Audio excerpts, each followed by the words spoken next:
Hello there, GB here, and welcome to Fast Forward, where we follow up on episodes of Rewind classic movies. And today we're following on from last week's Disney's The Black Hole and looking at our favourite movie robots. With me, of course, is AJ. I am here again with you to look at robots. Back once again like the Renegade Master. D4 down with the power to the people. That was a tune. Yeah, right. Can't we just do Rewind classic tapes? Was it Wild Child? Wild Child, isn't it? I can't remember. Renegade Master, D4 down with the power to the people. Back. I think it was on one of my now... Yes, that's how I knew it. Yeah, yes.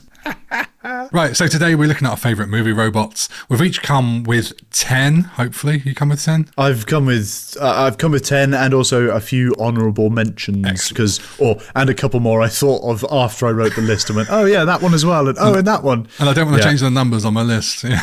Yes. So we'll take turns talking about them and we'll end with our favourite movie robot of all time. It's going to be interesting to see if we've got the same. Yes. I'll tell you what, I'll go first. All right. Because I want to get this out of the way early so people aren't just wondering when I'm going to say it. Well, 3CPO and R2J2, for fuck's sake. Dear me. For my number 10, I've just grouped together robots from Star Wars. Well, all of them? No. There are so many great robots in Star Wars. You can't have that. That I could probably do a top 10 list with them all. But I won't. So I'm just going to talk about a couple of my favourites at number 10. I'm so glad you didn't. Jesus Christ. I'm talking about a couple of my favourites here, and then we just move on to some of the weird variety I've got elsewhere on my list, all right? So you've got the obvious choice, like C-3PO. The golden geezer. Goldenrod. Master. Who's been there since the beginning. Do you want to do the C-3PO? Go on. Oh dear, Master. Oh dear. Oh dear, Master. Hopefully everyone knows that you haven't really seen Star Wars and just go, yeah, it was a decent attempt. Oh, it's not bad. I'm pretty sure he says master and stuff and basically talks with a really British accent, doesn't he? Isn't that right? Yes. He's basically the galaxy's most anxious tour guide, constantly panicking while sort of chaos unfolds around him. And Anthony Daniels is perfect as the sort of English butler type, which is the way he was playing him. I met Anthony Daniels. He was lovely. I think not everyone's got the same opinion of him, but to us, he was very kind. Was he a bloke in a suit, or did he just do the voice in post? No, he was very much a thin man covered in plated material, basically. Wow. Okay. In some of the later ones, I think there has been a time when he's just been a voice. But also on the list needs to be K2SO from Rogue One. I mean, you've seen Rogue One, haven't you? Maybe. I think so on Disney, but I didn't stick with me, or I don't really know where it fits he should have stuck in the with you, universe. because he's kind of like brutally honest in this sort of world of just dramatic heroes. He's sort of the dry, funny droid. And Alan Tudyk does the mocap for it and the voice, which is amazing. But he sort of takes no shit and he's kind of just calls people out on their crap. And the flip side of that is a droid called B2EMO from the TV series Andor, which is the prequel to Rogue One. And B2EMO feels less like a machine and a robot and more like a slightly sad family pet. And they built that droid as like a practical puppet on set, so it gave the actor something to interact with. And it just made him and me surprisingly emotional. And he was playing opposite Fiona Shaw, the great Fiona Shaw. And there's so many proper heart-tugging scenes in that film. That robot is amazing. Is that the lady with the blue, I don't know, dreadlock? Well, not dreadlocks, but I don't know, what, skin? Is it she's got this blue? She's blue. No, it's Fiona Shaw, the English actress who just plays a human being. Oh, okay. She plays the main character's mother, Cassian Andor's mother. Oh, I see. Okay. Adoptive mother. I don't. Spoilers. But yes, that's my number 10. Now we can continue with the list without worrying about Star Wars. Very good. Well done. Thank you for getting it out of the way early. I figured it would be coming in. So you're number 10. I'm sorry, Dave. I can't do that, Dave. I'm sorry, Dave. Is it a robot? Oh. Well, it's a computer program. Yes, I don't know if the two are the same. Oh, I know, and I did wonder, but I'm putting it in there because I don't care. It's just, oh, God. You haven't said what it is yet. HAL 9000 2001: A Space Odyssey, directed by Stanley Kubrick. Or it could have been Holly from Red Dwarf. Yes. Sorry, that would have Dave. been a good one. Can't do that, Dave. Everyone's dead, Dave. Dave, everyone's dead. Everyone's dead, Dave. That'd have been quite funny.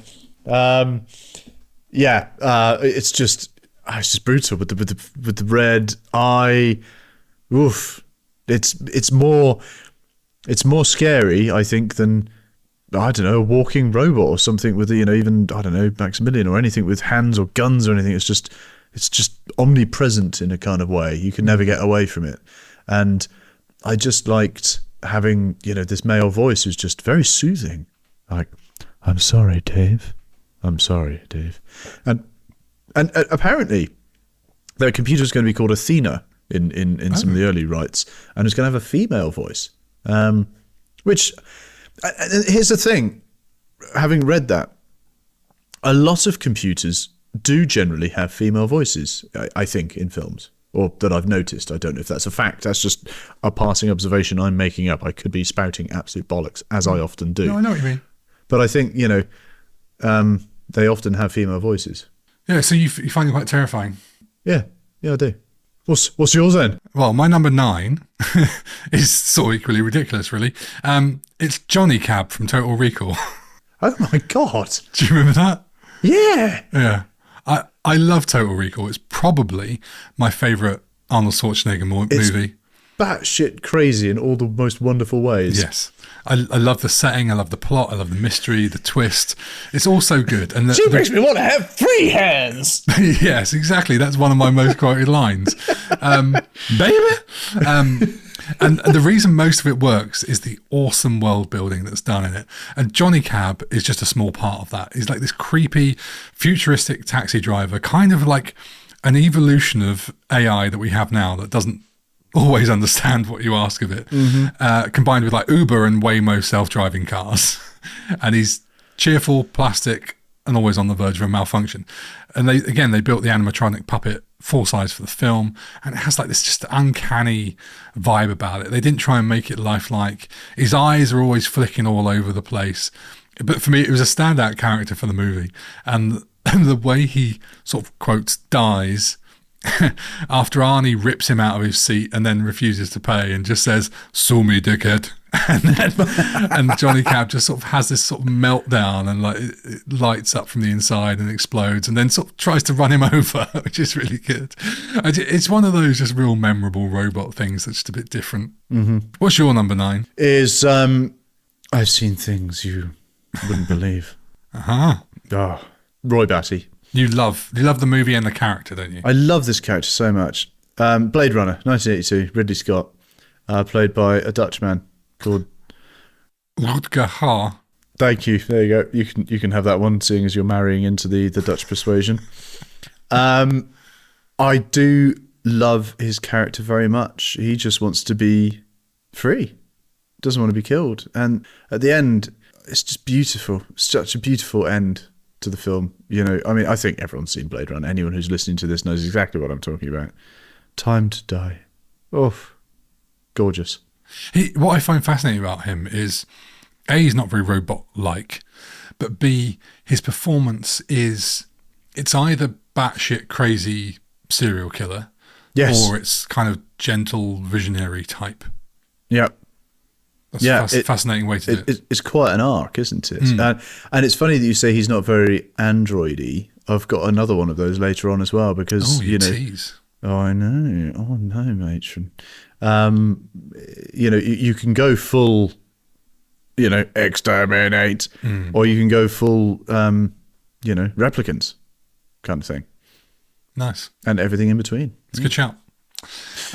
My number 8 are the fembots from Austin Powers. Oh, you fucking hero. Oh, wow. Yes, it's a silly one, but it is memorable. The whole film's ridiculous. And the Machine gun jubblies. The fembots are like perfectly matched to what Mike Myers does. It's probably the funniest spy movie spoof ever. So having glamorous robots who attack with big machine gun boobs is spot on, really. And I didn't thought about this today, but it's kind of like a great twist on Bond shagging loads of women who probably want to kill him after he's discarded them.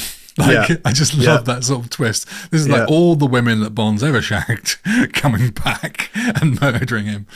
I just love how he dispatches them all and makes them all blow up by taking his clothes off, like just dancing around in his underpants. Yeah, I just love the simplicity of men love boobs, boobs kill men. And if you want to get all Jurassic Park, boobs take over the world, women inherit the earth. There you go. Nice. But the fact you couple it in the movie with These Boots Are Made for Walking and one of the greatest songs of all time, I Touch Myself by the Divinyls, and it's just such a great pair of scenes. Yeah. And they blow their own smoking boobs afterwards. I mean, They do. That's genius. the thing. It's brilliant, isn't it? Yes, that's my number 8. Brilliant. Oh, good shout. That one I hadn't gone to. I've actually gone quite serious. I don't think I've got a silly one as such. I've got more silly than not. Have you got more silly? Brilliant. Good. Here's one from my childhood. Again, a very early film I remember watching, and I've definitely watched quite a few times on VHS, so it's in keeping with this podcast. Daryl. Daryl. Daryl. From 1985, directed by Simon Windsor. What's the movie? Daryl. Oh, I don't know it. Okay. So the robot's called Daryl as well? The robot's called Daryl. Oh, okay. He is the kid who is a boy. So he is programmed by the military. And he is a computer. He's a child who's a computer. And he's basically, the film follows him, a seemingly normal child, who turns out to be a top secret military created robot with superhuman abilities. And then the military want him back and basically just want to deprogram him. And a load of people just like, nope, not going to have that. And then scurry him out of the base and trying to get him away from the military and all that kind of stuff. And it's moving. It's very moving in places. It's funny because I've not seen it for many years. It's the kid from Cocoon. Yes. Barrett Oliver. Yes. He's also in Neverending Story. Yes, it is the guy from, the kid, the boy from Neverending Story. You're absolutely right. It is. It's a great film, and it's one we should do at some point in one of our seasons. Sure. Now I've seen the cover. I might have seen it, but I can't remember it. But I know of it more. Yeah, I really like that, and I've seen it quite a lot as a kid because again, it was on one of the VHSs we had in the chest. And I can even see my dad's handwriting on the strip on the VHS. Lovely, Daryl. So that was one of the ones that immediately came to mind for this list. So what's interesting is Barrett Oliver is obviously the main character, but on the poster, the billing, there's 2 names on the poster or on the cover. One's Mary Beth Hurt, and the other is Michael McKean for obviously Davidson Hubbins. No. Davidson Hubbins from Spinal Tap. Oh, sorry. Yeah, of course. Jesus. Right. My number 7. I should have made this my number 6, but I haven't. My number 7 is Baymax from Big Hero 6. You haven't seen it, have you? I'm going to guess. It's a modern. It is a modern film. I was going to say that's quite new. Yes. Yeah. Sort of broken the rules. I haven't. But is it Disney? It is Disney. I can see the big dude. The white is big and white. It's only on Disney Plus. Yes, he's big and white. He's basically a giant balloon who's a healthcare robot. I didn't go into... So I saw Big Hero 6 at the cinema. Mm-hmm. I didn't go into it expecting to like it because it was one of those movies I saw because I was taking my kids to the cinema. And so this was for them, not me. But I fell in love with the movie and the robot. And what they managed to pull out of this quite simplistic design is amazing. It shouldn't work at all. But the Disney animators actually studied soft robotics and inflatable materials to design his movements so he'd feel like a real robot. And he's just immediately lovable. This movie is 90% on Rotten Tomatoes. and he's 90% of the reason why. No way. He's touching, he's fun, he's funny, and the movie's emotional levels sort of work because of him. And I have no shame. I cried when I watched this movie. No. Yes. It's I'm just going to have to visit this for sure. Yeah, it's really good, fun, animated movie. I think, I presume my kids must have seen it on Disney or whatever, but I'm aware of it. I can see it, but it's just passed me by. Yeah, really good story. story. Have to watch that now. Yeah. Recommend. I mean, I've got a couple from, recent films. I didn't think we were sticking to 80s and 90s necessarily. No, it's a fast forward, so you can do what you like. Yeah, exactly. Do what you like. That's what I thought. Yeah. Right, so you're number 7. All right. We're going to go Bishop from Aliens. I thought you might. 1986, James Cameron. And I thought about going with Ash, Ian Holm. But I want to talk about both of them, both very different characters. Obviously, you've got Bishop's the upgrade, who isn't going to, be bad or evil. He does the bit with the knife, which is great. No, they didn't. Knife. Call that a knife, mate, and does the thing. Lance Henriksen, who was originally going to be the Terminator. Yes, of course. Dressed up and everything. dressed up the lot. I mean, what a guy. And he nicks himself with a knife, and he just, a bit of that white stuff coming out. No, sorry, don't. Childish. We're just childish. Anyway, and then she loses her shit because she's like, Christ, there's a replicant on board, or not replicant. Yes, a replicant. Is it a replicant? No, that's Blade Runner, isn't it? What they called?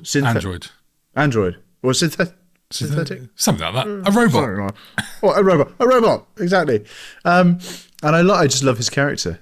I love his character in this very much. Very much. But also, I love Ian Holm's character. And I love how they resurrected Ian Holm in... whichever Aliens... Is it Aliens Romulus? Oh, yes. That was the newer one, wasn't it? That actually was good. And I really liked it. And they did a digital interpretation of Ian Holm where he was left, basically, and on the floor. And great. Yeah. They are good robots in that entire franchise, I would say. Mm-hmm. You even get Winona Ryder is pretty decent in 3. Do you know what? I haven't seen 3 in a bloody long time. That's the one in the prison, isn't it? Yes, and we need to watch it because... David Fincher? Yes, exactly. It's a David Fincher movie, and one of our patrons is a strong defender of it. So yes! We said we would give it another go. And I do love a bit of David Fincher. And peek behind the curtain, one of the movies I was going to... that got displaced by the black hole last week might have been a David Fincher movie. Oh. Yes. My number 6 then is... Bubo from Clash of the Titans, the 1981 version. This movie was possibly one of my favourite movies, if not the favourite movie outside of Star Wars as a kid. And Bubo is this slightly useless but lovable mechanical owl who somehow always shows up at the right moment. And it was Ray Harryhausen. So this is the classic Clash of the Titans tale. Ray Harryhausen created him using stop motion animation, and it was one of the last creatures that he ever made, because I think this was his last movie. It's ringing a bell, Yeah. So Bubo is this owl robot in completely the wrong time period, really. He's a gift from the gods, and he's golden, and he's fully analog. And there's not a lot going on with the character or the actual prop, but they managed to pull so much out of him. And his little whistles and the way he falls off tree branches and things like that are just very entertaining in a film about blind witches and deformed bad guys and a teenage princess who gets chained up to the rocks to be killed by a huge underwater monster. It's just that sort of little cute factor in amongst all the dark, weird shit that's going on. It is a pretty out there film, yeah. Kind of, yeah. And the modern remake was just... Also... One of my first crushes, remake, in fairness. Andromeda. Oh. Mm-hmm. Judy Bowker, who is still with us. I think she's 71 and was an episode of The Bill not that long ago. Oh, my God. Is The Bill still going? No, I don't think it is. Oh, right. Okay. I say not that long ago. Could have been 20 years ago because time seems to be moving at a weird speed. Fair one. I've got the Gunslinger from Westworld. Ooh, okay. From which version? 1973. Oh, the OG. Now, so we'll get there. OG. Directed by Michael Crichton. And this is played by Yul Brynner. Now, here's a fact I only learned today. Because I took my son to the skate park and I was doing some research on these robots and bits and pieces, and I was sat there and I shouted across to Angus as he was dropping into a half pipe, "Did you know?" And everyone else was there, and I'm like, why am I shouting this out loud? But I was just blown away by this. Michael Crichton, before he became a massive writer and director, became a medical doctor at Harvard University. Oh, really? Yeah. I'm trying to think how that would influence some of the stuff he does, but... Well, I wonder about some of the genetic stuff in Jurassic Park. Makes sense. He's got that kind of scientific background, yeah. You know, God. All right. So we're talking about the robots. I love Yul Brynner. I mean, he's a cool actor anyway. He's he's got this kind of slightly, but not totally, silver complexion. They've given him a bit of silver and these kind of eyes, but he's not total. Again, a bit like Bishop and Alien or the sort of synthetic, the Roy Batty. He's very humanoid. And what's really cool is when you see his point of view.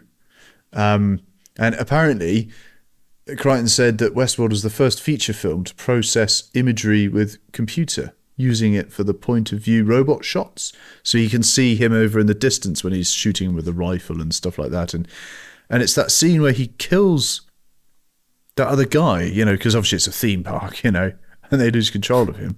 And he's there and it's like, oh, go on then, we'll draw. And it's like, and he looks at him and he goes, I've been shot. And then, can everyone stop getting shot? Wrong film. But, and then he falls over and dies. And it's great. And I didn't know that it had spawned this massive series. I know there were other films and is it Future World? Future World? I don't know. I know there was the TV series Westworld. There was there was a couple of sequels, you know, in the 80s that I haven't seen, but I didn't know there was a series. Oh yeah, with oh god, the girl from Penzance. Yes, Tandy Newton's in it. And also Felix Leiter from the Daniel Craig era is in it. No way. Yeah, I need to check this out. Yes, because I had no idea. No idea. Oh God, who's the main guy? Oh God, he was in The Rock. Oh, I've forgotten his name. Huge actor. Yeah. Ed Harris. Ed Harris. Oh, Ed Harris. Oh, not Nicolas Cage. No, Nicolas Cage isn't in it. No. What in the name of Zeus's butthole? Yeah, it's a good TV series. I hung in there for a large part of it. Didn't watch it. Cool. Yeah, no, fair enough. A minute ago, where you said, "Oh," and Crichton said, and then you read out a quote from Michael Crichton. I thought my confused brain. It was still on Red Dwarf last time we were talking about it, and I thought you said, "Well, I do say, sir." Oh dear. Oh, excellent. Right, my number 5 is Beta from The Last Starfighter. Oh yes. Yeah.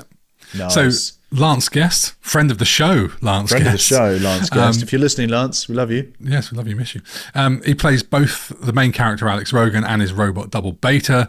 Beta's purpose is to take his place on Earth while Alex is off fighting the bad guys, and he does so the best he can, and it's kind of the challenges he faces in being human that make him really entertaining. Whether that's trying to sweet talk Alex's girlfriend when they're by the lake. Down by the lake. Get it horrifically wrong by copying what he hears from someone else. I think he says, those other girls meant nothing to me. Oh yeah, but do you want me to stick my tongue in your ear now? Which that's right. I don't know where that comes from because I've never known anyone do that. But anyway, or not knowing when or how hard to laugh, like he does in the back of the truck. It was all this Beta stuff was so good that they shot more and they did reshoots because the test screenings were so positive about the character. But it's just fun, and the Beta character adds a lot to the story. Least of all the way he sacrifices himself to save Alex, and actually it's quite an emotional note. That bit of the movie. He is. He dashes off in the car and it's like, "You owe me one" or something. Yeah. Yeah. Go get them, Alex, or something like that. It's Yeah. beautiful. Yeah. Brilliant. And and if you want to hear more about that, you can listen to our last Starfighter episode where we speak to Lance about how he was sick while filming those scenes and had extra makeup and a wig. That's there if you want to go back and listen to that. Nice segue. Right. Nice self-promotion. Oh, love it. That was beautiful. It almost makes me want to go and listen to Lance Guest, who came onto our show, talk about his role in that film, The Last Starfighter. Yes.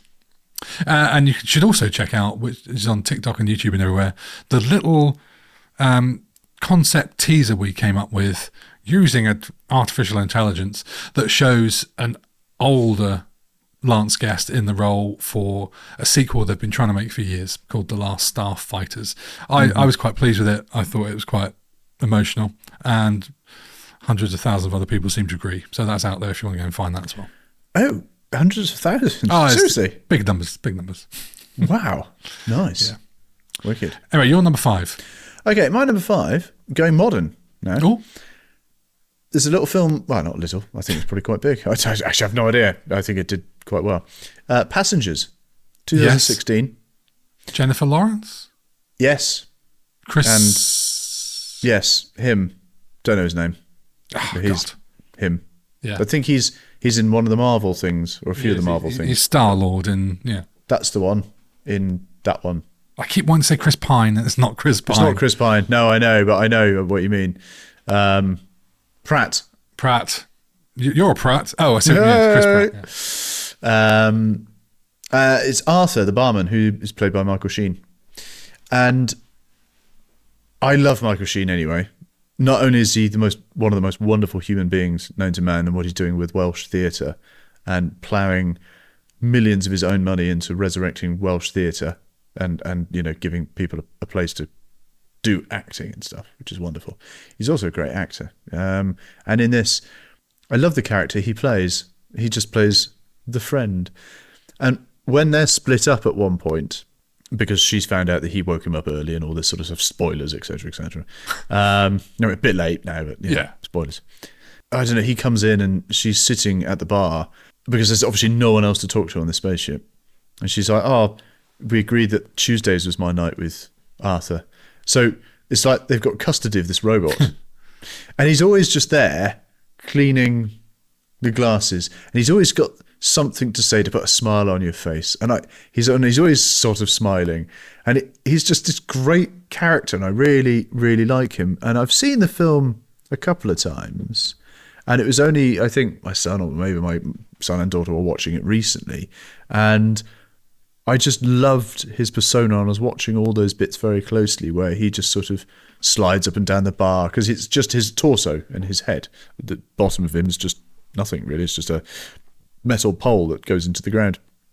And then later on, when the ship's sort of falling to pieces, he gets knocked over and he gets his face cut open, kind of thing. And they when everything's a bit better, they sort of resurrect him and they sort of patch him up and stuff like that. And he's back to cleaning the glasses at the bar and got a good thing to say about everything. He's always positive because that's how he's been programmed, and it's just wonderful. Really, really cool character. That better than I think the other two characters. I think although he's a supporting actor, I think his role really carries the whole film really nicely. It's been a while since I've seen that movie, but what I remember from it, and I just had a little Google of it, and I thought, God, it's very reminiscent, both him and the location, of the barman and the bar in The Shining. Oh, Lloyd?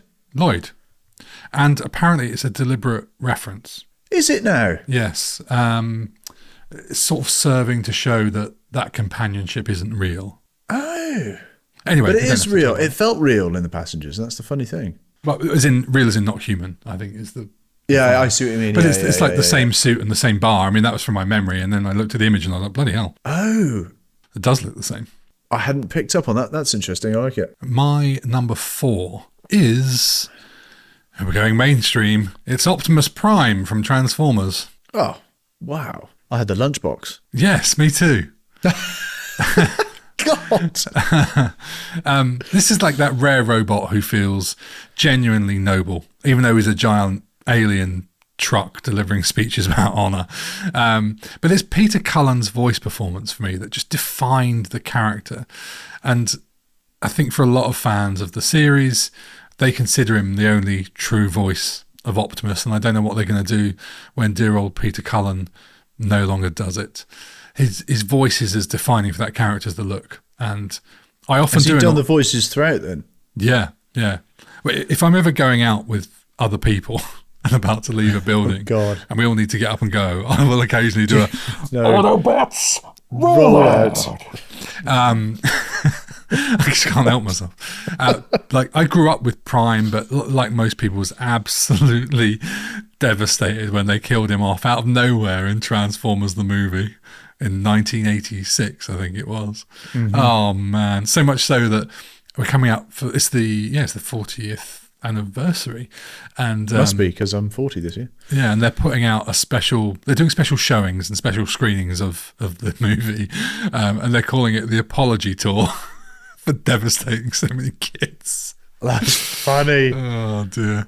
Excellent. They did this big promo thing talking about something special is coming for the 40th anniversary, and I think a lot of people were hoping for perhaps actually something new or any kind of bonus feature or something, and we're just showing it again, calling it the Apology Tour, and then making you watch it again, watching when your favourite characters die again.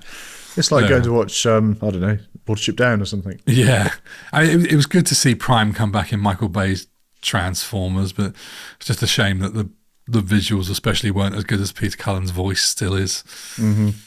There we are. Mm-hmm. I mean, it's just iconic. Absolutely iconic. Were you a Transformers fan growing up? Must have been. Definitely. Yeah. I had Optimus Prime toy, I think. I definitely had the lunchbox. Yeah. At school. And do you know what? I think it's a lot of those childhood cartoons that defined a lot of our taste in music, because you look at things like Mask or the Transformers themes, and they are fucking rock heavy. There are like whittling lead guitars all over it. Dude, the Mask was something else. The Mask? Not the Mask, for fuck's sake. Mask, Mobile Armored Strike Command. Yeah, exactly. Mask. Mega. Mask Crusaders, working overtime, fighting crime. Something like that, isn't it? It's pretty much on the ball, that. There are some good modern rock versions of that on like TikTok and stuff that people do. Nice. Yeah. Anyway, you're number 4. Right. My number 4 is this South African robot called Chappie. Chappie. From 2015, directed by Neil Blomkamp and played and voiced by Chantal Copley. It was meant to be the next big thing for a while after he was in that and the A-Team. Dude, it was, well, not the A-Team, but after District 9. Yes, that was it. Episode 6, District 9. He was, that's a brilliant film. And I know that I'm now off on a tangent, but that was stunning. Same director, same actor. And all of that was just ad-lib, apparently. Really? Ad-lib, all ad-lib, nuts. Yeah, really, really good. Anyway, Chappie, I've seen the film, I've only seen it once. I didn't really rate it, but I really liked the robot. That's really with Dev liked Patel, right? Yes. Yeah. He's the guy that sort of programs him and all that sort of jazz. And then you've got guy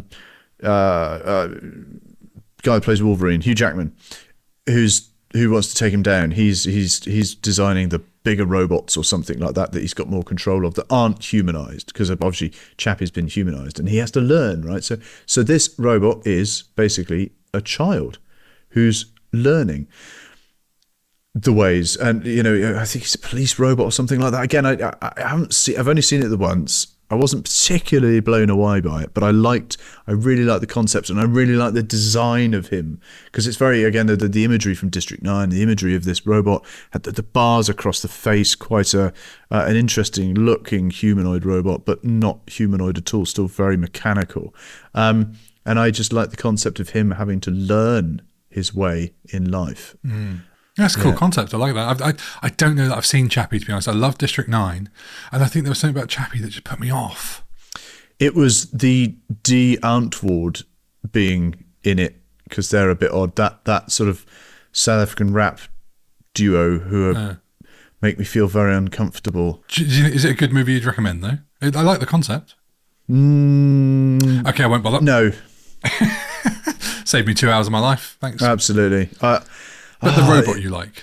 I like the robot, and the thing is, I like the director, and I like the voice, Sharlto Copley. Yeah, it's worth a go if you've suddenly like, oh, what shall I do? Oh, I tell you what, I'll watch that one. Yeah, I don't think I'm going to. No, not after that. Yeah, fair enough. I got other things to watch, like The Towering Inferno. Yes. Right, we're into the top 3. And in bronze medalist position for me is possibly the ultimate movie robot. Terrifying in the first film, weirdly heroic in the next. Oh, I know what you're doing. Somehow capable of making a thumbs up emotionally devastating. It is. It's the T-800 specifically. Okay. Terminator 2. Right. I just love that Schwarzenegger barely blinked, and I think he delivered about 17 lines in the first film, which sort of built this character. But it was the sequel that turned it into this really iconic machine. Mm-hmm. And again, a bit like some of the other characters I mentioned, it's about drawing a performance that's emotional and funny from something that's so blank and so straight. It's like anti-acting. It's weird, but Arnie nails it. Do you mean like he's not got a lot to work with? He has to be very still. He absolutely does. Him and Keanu Reeves are, I know they're completely different, but they've got that kind of. I don't want to say they can't act because they obviously can, but you know exactly what I'm saying. They have a style. Yes, very much, and they do it very, very well. In some ways. But it's the design that always made me love this robot. As a kid, I had the T2 video game, and it was the art of this T-800 staring at me that was terrifying. It was, I can see it now, it was that shot where you've got half Arnie's face and half the robot face with the red eye. And it was from T2, and it was like almost split down the middle, but it was done so well. And that was just so haunting. It was, I mean, at the time, it was iconic. It was huge. I think it still is. Arguably could be higher up on this list, but we'll get there. You're number 3. There is a film that I definitely saw way too young that my mate had, and I think he had a pirated copy from somewhere or other, and I cannot find a bloody... Well, I have looked for it over the years. I haven't really recently looked for it. And it reminded me a lot of the Terminator, and I think a lot of it was ripped off the Terminator. It's called Hardware. Right. And there's apparently the robot in it is called Mark 13. Now, it's directed by this guy called Richard Stanley. You'll have to Google it. It's definitely a fucking 18 or like it's horrific, and I was probably about 13 or so when I saw it, I think, at my mate's house, like, fucking hell, look what I've got. I think it was like an old brother hand-me-down kind of thing. And it's nuts. Oh, God. Yes.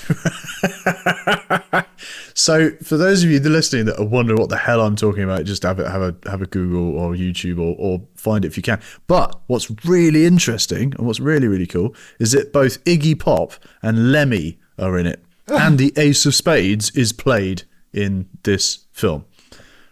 So there, and that follows actually on from our Rock Stars in Films podcast that we did last week. 2 weeks ago. Or the week before, 2 weeks ago. There you go. Almost got it right.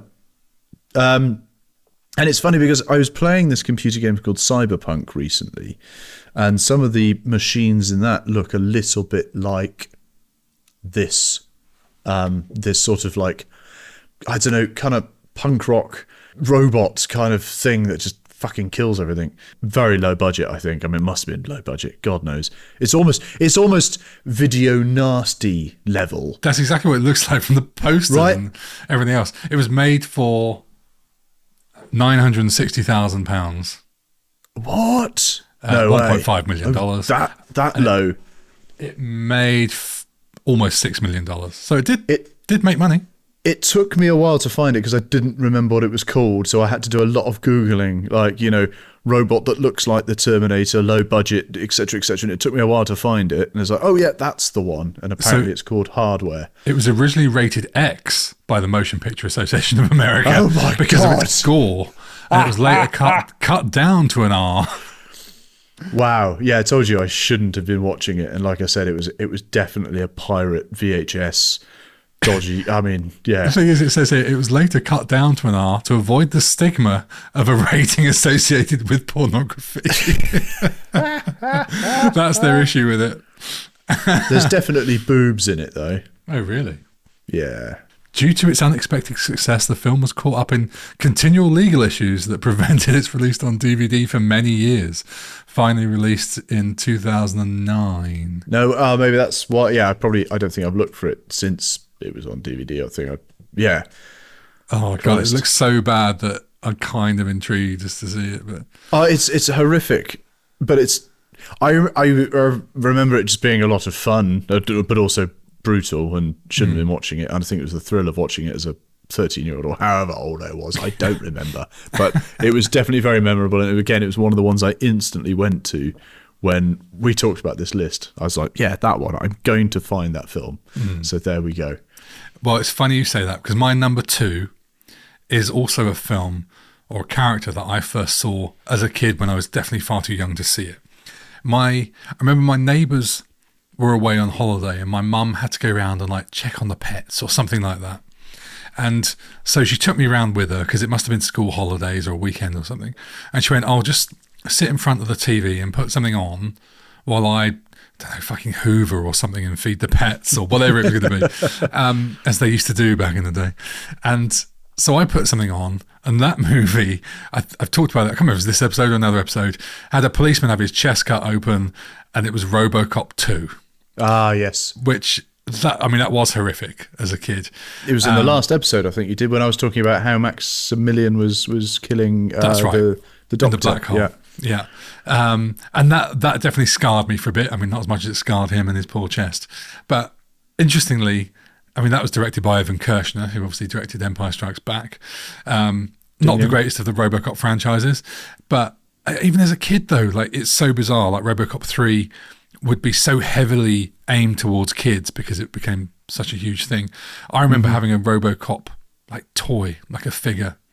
Making toys of RoboCop was insane when you think about the original. Yes. But I love the original movie. It's one of my favorite movies of all time. And the character himself, just this tragic mix of man and machine. He's like a walking tank who's still trying to remember what he used to be. And Peter Weller just gave it that real stiff, iconic walk. And they've tried other people to be RoboCop, like they did it. The third movie wasn't Peter Weller. And then they obviously did the remake with Joel Kinnaman.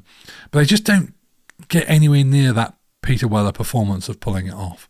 And again, like Terminator, the design is such a huge part of it for me. That the metal of RoboCop, they changed it between 1 and 2, but it just had this really distinctive look that looked different to anything else at the time. And the way the helmet had the exposed mouth and the big gun that would come out of his thigh, the voice of him, the slightly arrogant personality, this touch of humor. It's just such a great package for a movie character, let alone a robot. I love that whole thing.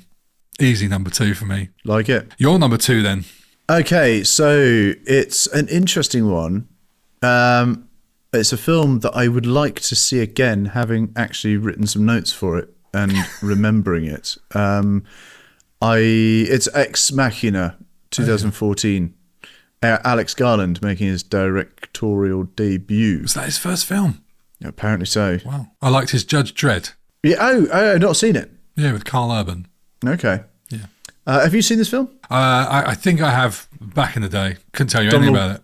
Donald Gleeson. Yes, and the female part is Alicia Vikander. Is it? Yes. Okay. And it's Oscar Isaac, who's the CEO guy who programs this robot, and it's unnerving in many ways, but it was up. I think it won an award. I need to look this up. Best visual effects at the 88th Academy Awards, won Best Visual Effects. Garland was nominated for Best Original Screenplay. It earned 5 nominations at the 69th British Academy Film Awards, including Best Actress in Supporting Role, Best Original Screenplay for Garland. It was a really interesting look at how we interact with computers, and now where we are with how we interact with computers on an almost daily basis now, which has got really fucking almost scary. Basis.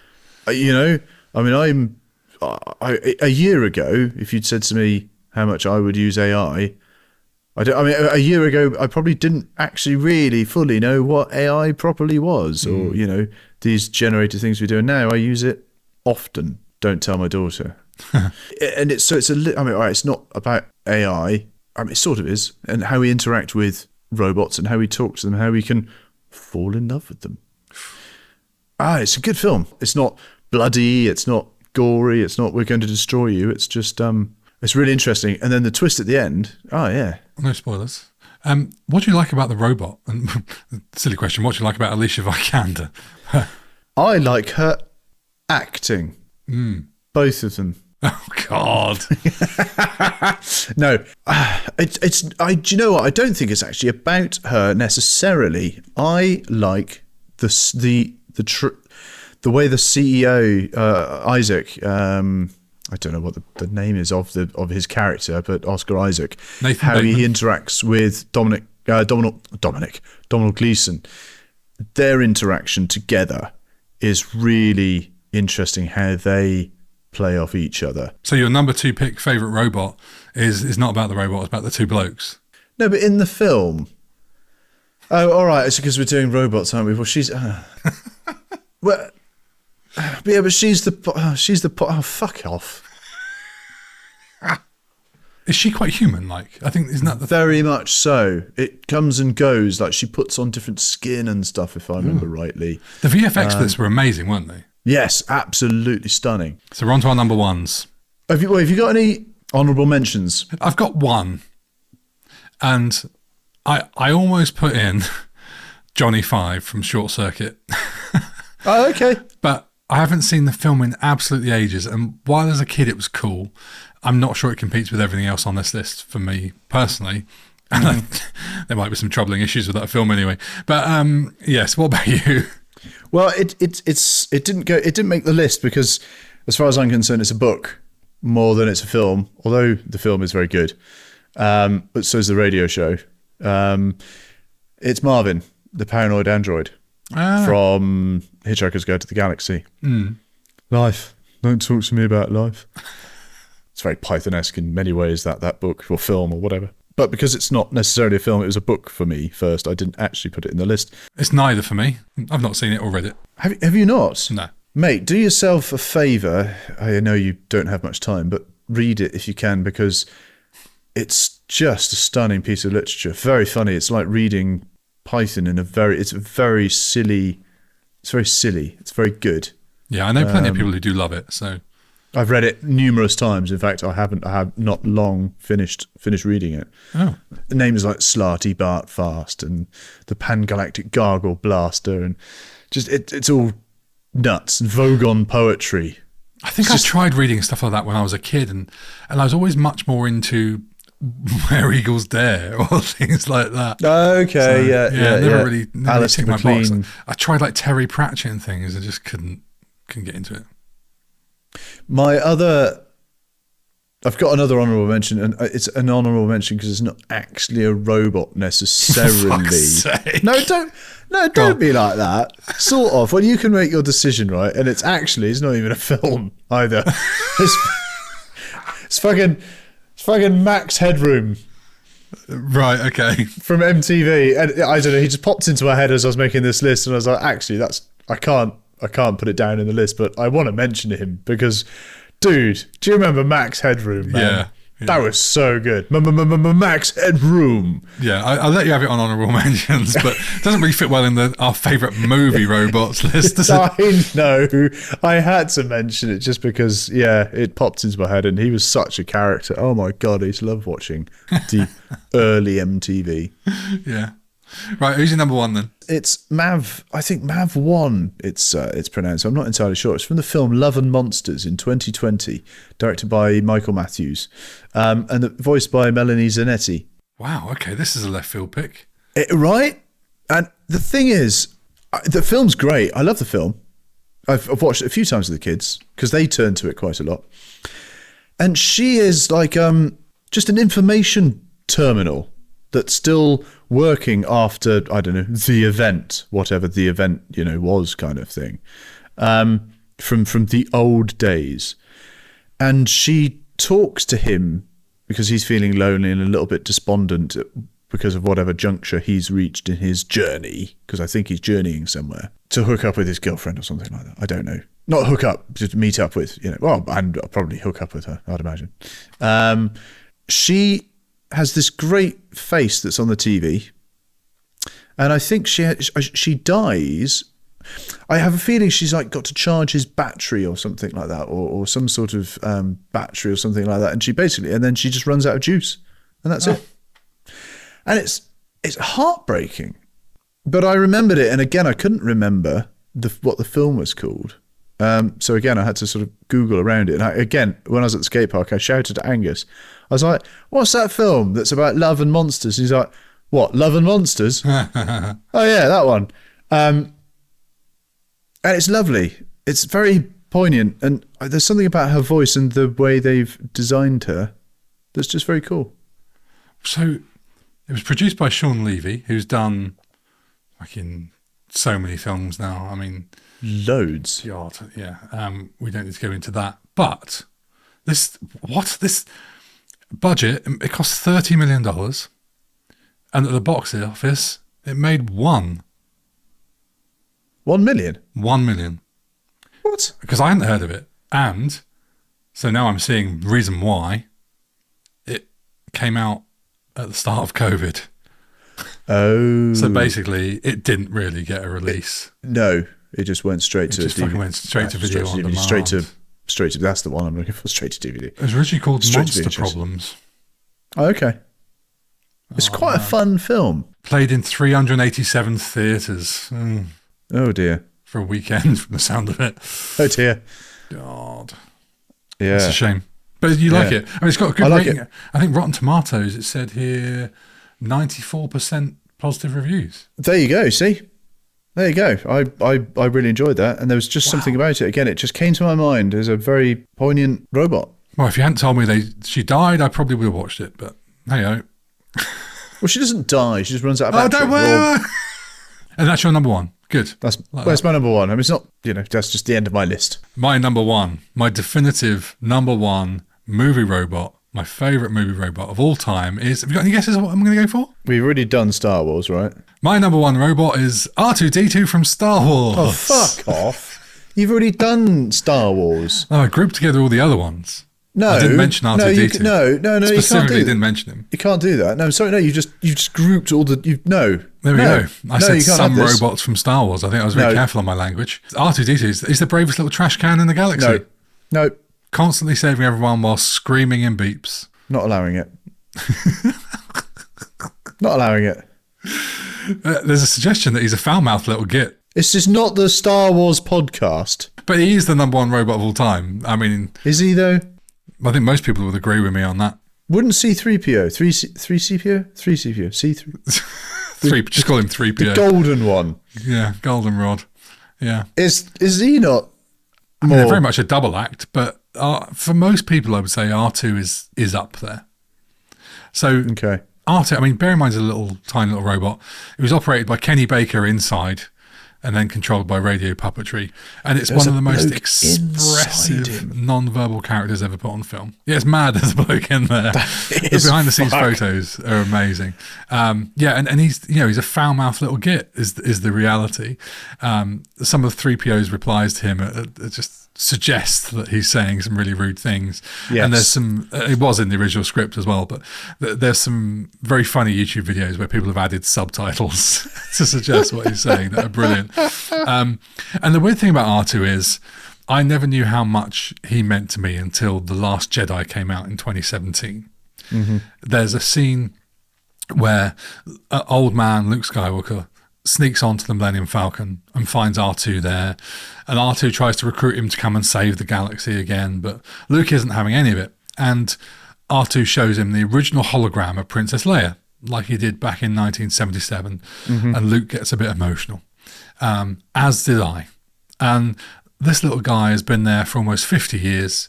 He's been at the side of all the main characters in all three trilogies, and he's done it without saying a single word. And everyone loves him. He's adorable. And it's just an incredible performance and an incredible character. And I can't think of anyone that deserves the number one spot more than him. Very nice. Thank you. Still not allowing it, but that's fine. Yeah. I know I was slightly deceitful. You but were. I felt it had to be done. Yeah, fine, whatever. Right, that's the show. Thanks so much for spending time with us. And if you want to come hang out, get behind the scenes updates, bonus content, or early access to the episodes, then head over to our Patreon, where you can get a backlot pass for just $5 a month. But anyway, just got to find my script. Please leave us a review on your podcast platform of choice, whether that's Apple Podcasts, Spotify, or whatever. It all really helps. You can also find us on YouTube, Instagram, Facebook, and TikTok at Rewind Classic Movies. If you want to drop us an email, it's rewindclassicmovies@gmail.com. And also, don't forget to visit our website, which is rewindclassicmovies.com. Yeah, you took a punt there. And you felt nervous about it. I did. I was going for it. And I thought, oh, fucking hell. Yeah. Back up. Because we never talk about our website, which is actually pretty wicked. Oh, thanks, mate. Yeah, considering you build it and I have nothing to do with it whatsoever. I was looking at it the other day going, fucking hell, this is quite cool. Yeah, some fun articles on there and some nice pieces by some of our Patreons and some other writers as well. There's a lot of articles and features on there. So yeah, please check it out. Good shout. Please go and have a gander. Yeah, absolutely. Yeah. You can join me and AJ next week for the main Rewind show, as we'll be going to 1987 and one of the great 80s soundtracks. It's a movie about, well, do you want to have another pop at this? Yes, it's about a group of boys who like eating. What do they like eating? Humans. All right, it's the Lost Boys. Keith Sutherland. That's Hannibal Lecter. I know it is, but it's he's a cannibal and stuff. There's a hell of a cast in this. I'd say Keith Sutherland cast. is just one of many. Anyway, you looking forward to that? I am looking forward to that. It's been a while. So that was suggested by our patrons in our live hangout. That was Kat suggested that movie. Got picked at random after everyone's nominations, and now we're going to go and bloody watch it. You can also have a say on what we watch if you come and join us in the Patreon. Right, I cannot wait. Sorry about the mess. Say goodbye, AJ. Goodbye, everyone. Goodbye.